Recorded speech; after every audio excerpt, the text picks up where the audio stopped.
xamar baa ololeyso airportkana waxa la dhacayaa hubiyal labada iridoodna waa laga soo fariistay koonfur iyo waqooyi labada shabaab baa ka soo fariistay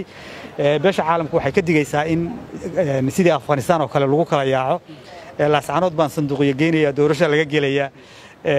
muxuu ahaayay waa uun iska aragti siyaasadeed oo dana xilli kooban maartay dadku waa dagaalamaa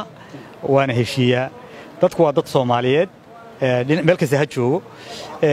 dagaal baa la galay maxaabiis baa la kala qabsaday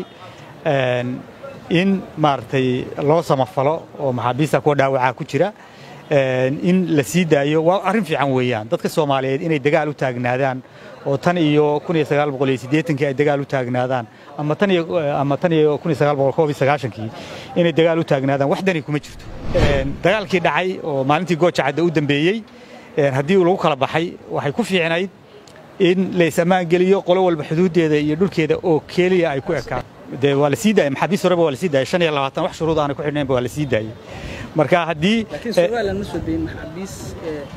reer SSC oo ku xiran Soomaaliland oo laascaanood laakiin waxay sii daysay maxaabiistii Puntland ka soo jeeday oo dagaalka galay oo garow lagu xiray maxaabiista dhamaantood waxa lagu qabtay dagaalkii Sool baa lagu qabtay haddii la sii daayay kuwa hore la sii daayay haddii kuwa labaad oo muxuu ahaayay Puntland qayb sii daysay Soomaaliland sii daysay wali waxa ka muuqata in laga wada hadli karo wixii lagu kala duwan yahay dadkii maxaabiista ahana loo samafali karo taa ka muuqata marka waxaan rajaynaynaa inay dhacdo jawi nabdoon oo la is ammaan geliyo oo sababa maxaabiista dhinac walba ku xidhan in la sii daayo oo siyaasiyiinta ay ka dhaadhacdo dadka publicana ay ka dhaadhacdo cid walba waxa ay leedahay in faraha looga qaado markay taasi timaado de maxaabiis cidina haysan mayso maxay ku falaysaa maxaabiis haddii la is ammaan geliyo haddaan duulaan la isku ahayn haddii nolosha la isu ogolaado qolada kale nolosha Soomaaliyeed wax badan bay isu yihiin qolo guuraysa ma jirto meesha ka guuraysa qolo meesha ay degantay ka guuraysa ma jirto maadaama aan qolana guurayn qolo deris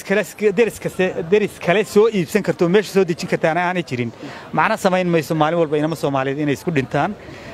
waxaan dhiirigelinayaa